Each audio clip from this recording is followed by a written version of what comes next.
Today I'll be reacting to how good was Larry Bird actually, so let's go right into the video. Larry Bird was one of the best players to ever touch a basketball, and together with Magic Johnson, the biggest NBA star of the 80s. What made him so successful considering he was quite unathletic? And how would he fare in today's NBA? Did he win just because his teams were loaded? And where does he stand among the best shooters of all time? Watch the rest of the video to find out.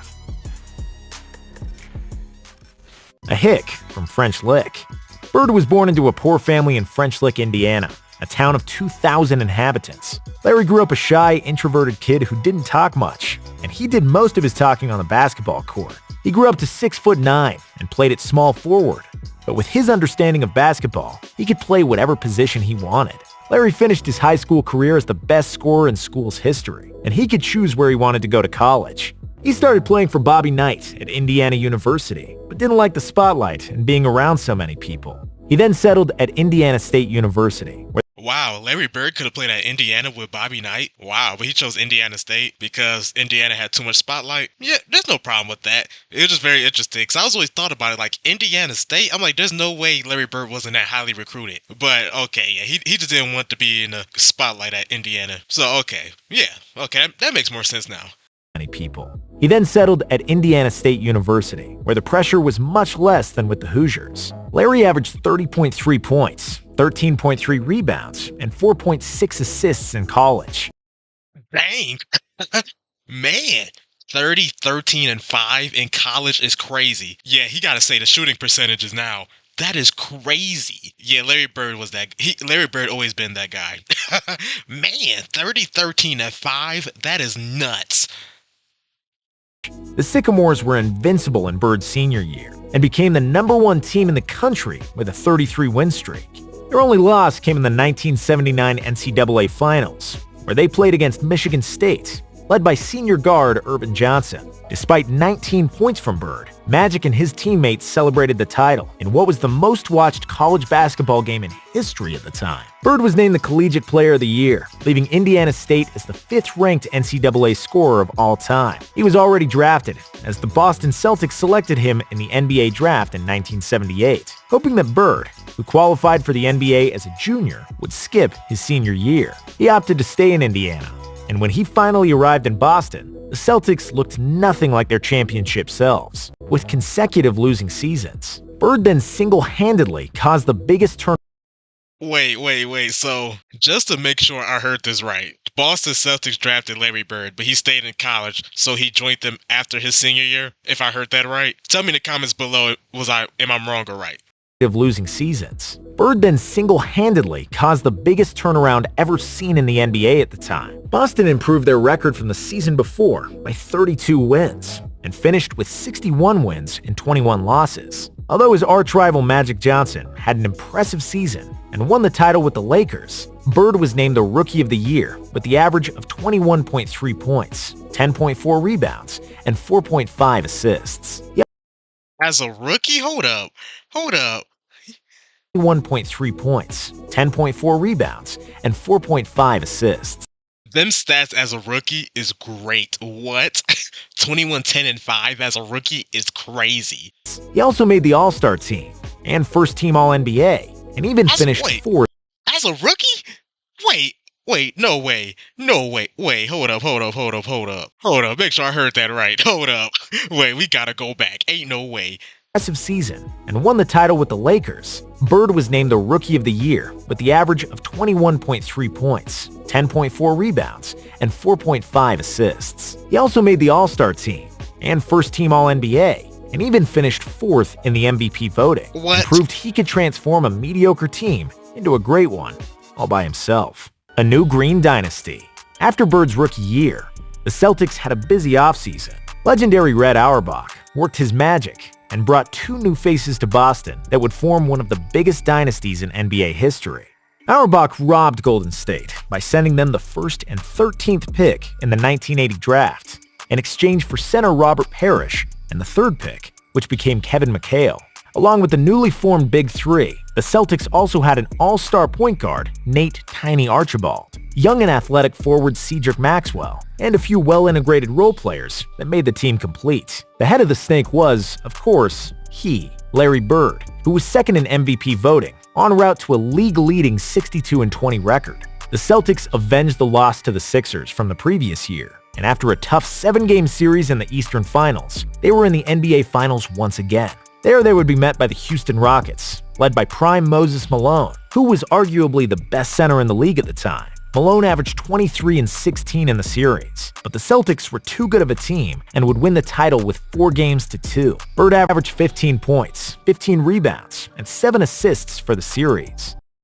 Hold up. Wait, these stats are insane. Hold up. Moses Malone for the series averaged 23 and 16, while Larry Bird averaged 15, 15, and 7. That is hilarious. What? No, Moses Malone, in my opinion, he's one of the most underrated centers ever. So yeah, I'm not shocked by that, but in my opinion, he's very underrated. Moses Malone was nice. But the Finals MVP went to Cedric Maxwell, who led the Celtics in scoring with 18 points per game. And when everybody already saw the new Green Dynasty, 2 bad years ensued. Despite Bird's all-around excellence and McHale's improvement, they once again were the #1 seed in the East. Bird was the All-Star Game MVP, but Philadelphia retaliated for a close defeat in the Eastern Finals. And this time, they won in 7 games. The year after, the Celtics regressed even more, finishing as a 3rd seed and getting swept in the 2nd round by the Milwaukee Bucks. After that, coach Bill Fitch resigned and was replaced by Casey Jones, who won 8 titles in the Bill Russell era as a player. The change bore fruit. The team was refreshed with the young shooter Danny Ainge and veteran point guard Dennis Johnson, and played the best basketball in the NBA, finishing with a 62-20 record. After 3 years of coming in second, Larry Bird finally won the regular season MVP with 24.2 points, 10.1 rebounds, and 6.6 assists on average. The Celtics steamrolled to the finals, where a Every time he showed Larry Bird's stats, they get crazier. Every time he showed Larry Bird's stats, it get more wild. I wish he would say the percentages though, but it's all good.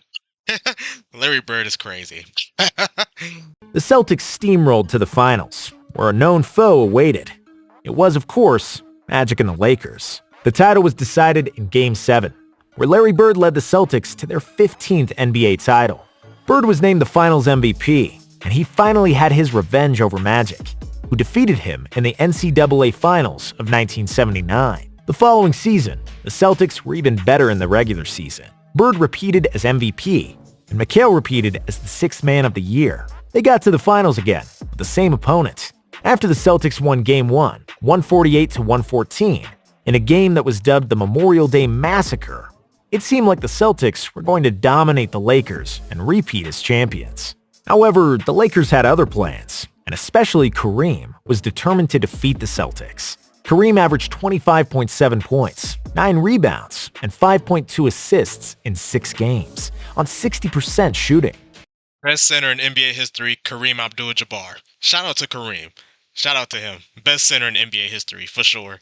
In my opinion, he's the 3rd greatest player in NBA history. Well, he's the 3rd or 4th. Him and Kobe for that 3rd spot, that could be a debate. I'd probably give him the edge over Kobe, but yeah, Kareem, definitely one of the greatest players ever in NBA history.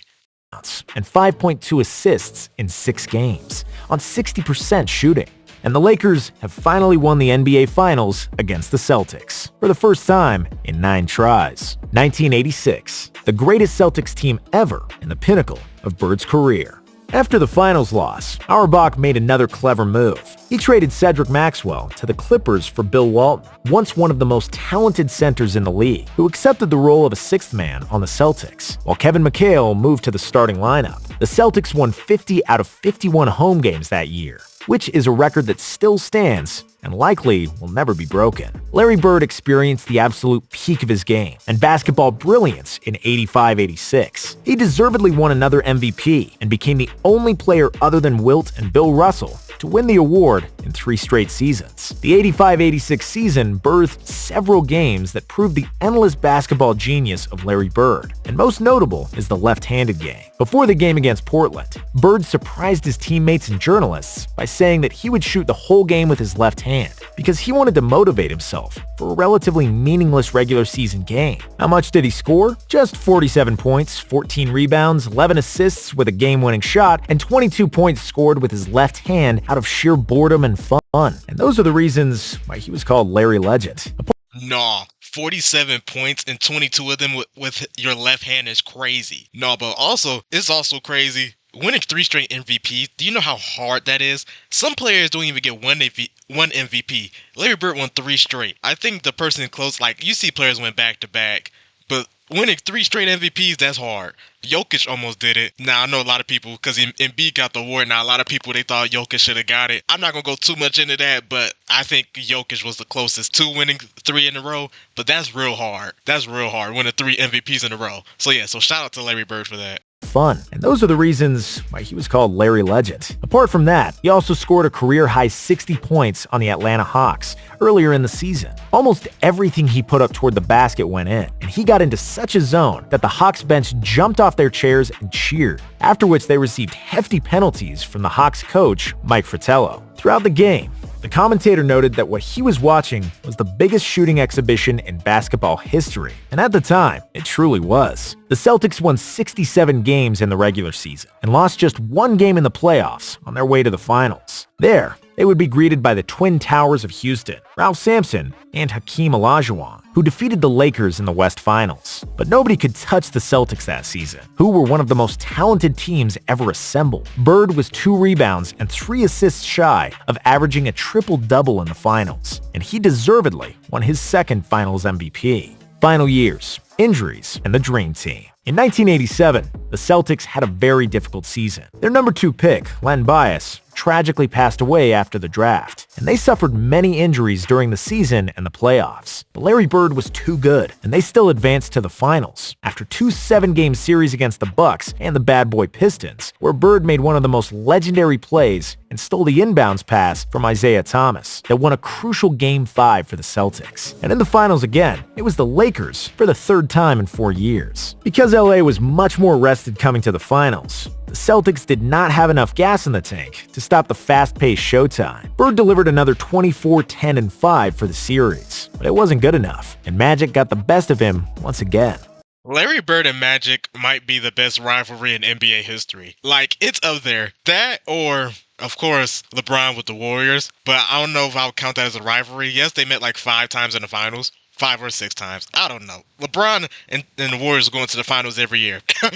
But the Warriors kept beating LeBron, especially like when Kevin Durant got there. It pretty much wasn't a rivalry at that point because the Warriors just kept beating LeBron. But Larry Bird and Magic, I would say that was actually a rivalry because they was actually going back and forth winning rings. Next year, Bird had maybe one of the best statistical years of his career. He averaged 30 points on 50, 40, and 90 shooting, a feat he achieved the previous year as well, proving that he's the best shooter who ever played at the time. The Celtics reached the conference finals, but it would be their last hurrah as the Pistons finally got over the hump and managed to beat them. In the offseason, Bird sustained a severe back injury from chopping wood back home in Indiana. He was one of the best basketball players in the world who had millions of dollars, but he was still the hick from French Lick, who chopped his own wood when he needed to, and I respect him even more for that. The back injury and surgery on both Achilles tendons caused him to miss almost the entire 88-89 season. However, even debilitated, Bird was better than most players in the league, and despite needing to stretch for more than 2 hours to be able to run, he was still very productive. Man, hold up. That man messed up his back and both of his Achilles tendons, and he had to stretch 2 hours a day. Man, and he still played through that. Yeah, I give Larry Bird a lot of respect for that.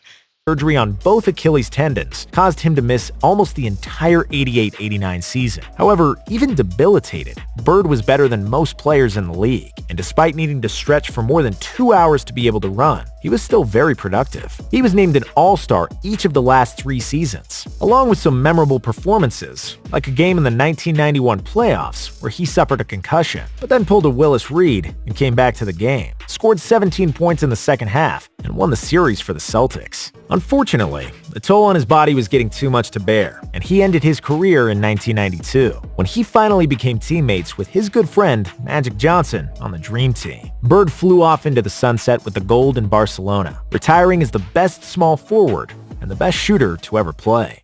That Dream Team was cold. Did that team have like 11 Hall of Famers? Yeah, that team was sweet. Gold in Barcelona, retiring as the best small forward and the best shooter to ever play. Legacy. Trash-talking god, top 10 player ever. One of the most famous Larry Bird trash-talking stories is from the 1986 three-point shooting contest when the legend walked into the locker room and asked all the other participants who's coming in second after him. Of course, he went on and swished near every three-pointer and won, all without taking his jacket off. Bird would win the three-point shooting competition the next 2 years as well, and before Reggie Miller came along, there was no argument who's the best shooter ever. On the 26th of December 1990, Indiana's Chuck the Rifleman Person said he's going bird hunting before the Celtics game. Bird replied that he'd got a Christmas present for him, and while Chuck was on the bench, Bird got the ball in the corner just in front of the Pacers bench. He hit the jump shot, turned to Chuck, and said Merry Christmas. And that's who Larry Bird was, and how he talked. He was the ultimate competitor, and he had all the skills in the world to back it up. I love trash talking. Like, I love when players trash talk. I love when players trash talk. It just makes the game more entertaining, in my opinion. I'm also a trash talker, too, so maybe that's why I like it. But yeah. And you can back it up, too. Oh, yeah. Ain't nothing worse than that. Somebody talking crazy to you and they backing it up. Man, I know that's horrible. And how he talked. He was the ultimate competitor, and he had all the skills in the world to back it up. He'd tell players where he would get the ball, what he was going to do, and then do it. And there was nothing they could do to stop him. He accused the opposing team of putting a white guy to guard him because he felt that was disrespectful. And if you watch Space Jam, you know that Larry isn't white. He's clear. Bird would drink half the bar under the table. Sometimes he'd fight people in the bar as well, and then go to the game the next day and dominate, as if nothing happened. Bird was a unique player, and there was nobody like him. At first glance, his moves look almost clumsy, far from physically dominant or athletic. He rarely dunked, his vertical was average at best, and he never played exceptionally fast. From the neck down, in basketball terms, he was nothing special. From the neck up until the end of his fingertips, he was pure genius. There's no doubt that he would be a great player in today's era, where we can see players like Doncic and Jokic dominate the game without great physical talent. Oh yeah, Larry Bird, how his game was, he would definitely fit in today's NBA. I agree with that for sure. A lot of people talking about he won't. I don't understand. On the offensive end, Larry Bird can do everything. Rebound, pass, and shoot. And he wasn't a bad ball handler either, so I don't understand when people say he'll be bad in today's game. I'm like, he will fit perfect. And he had multiple years of 50-40-90, and they wasn't even shooting three-pointers like that. So imagine him in today's game with the spacing. Larry Bird will be hooping. And like players like Luka and Jokic, like exactly, like they not athletic, but they're very skilled. And both of them are very good scorers and shooters, just like Larry Bird. So yeah. Where we can see players like Doncic and Jokic dominate the game without great physical talent. Bird was one of the top 10 players who ever played, and one of the best pure shooters ever. He was the best player in the NBA for almost an entire decade, despite the brilliance from Magic and the athleticism of Michael Jordan. And like Magic Johnson said, there will never be another Larry Bird. Yeah, I agree with that. Larry Bird is a top 10 player in NBA history. I got him 6th all time. Well, my top 10 players is LeBron at 1, Michael Jordan number 2. Like I said, Kareem number 3. I got Kobe Bryant number 4. I think Magic is better than Larry Bird. I got Magic at 5, Larry Bird 6, like I said. 7th, I said Shaq. 8th, Wilt. 9th, I have Tim Duncan, and number 10, I got Hakeem Olajuwon. So yeah, those are my top 10 players in NBA history. But in the 80s, it was definitely a debate who was the better player between him and Magic. It was definitely a debate. But I'm not mad if you think Larry Bird better than Magic Johnson. I'm not mad at that. I totally understand. This was a very nice video. Larry Bird was that guy. From this video, Larry Bird was definitely an all-time great, no doubt. I don't understand the disrespect sometimes like Larry Bird get. Like, come on. He's easily one of the all-time greats. I think they just look at him because they say he played against plumbers. I disagree. The 80s and 90s, it had great players in it. But maybe because they looking at him like athletically, but I just don't understand how you talk about his athleticism, but then you see Jokic and Luka killing it in the NBA right now. Larry Bird would be doing the same thing. I just don't get the disrespect with Larry Bird sometimes. He was definitely a great player. But yeah, I have a lot of respect for him. I have a lot of respect for Larry Bird. So drop down in the comments below your thoughts about this video, your thoughts about Larry Bird. What is your favorite Larry Bird moment? Do you think Larry Bird the greatest basketball player of all time? Do you think he's a top 10 player? Do you think he's not? I'm just curious to see what y'all think. And I hope everyone have a blessed day. I'm out.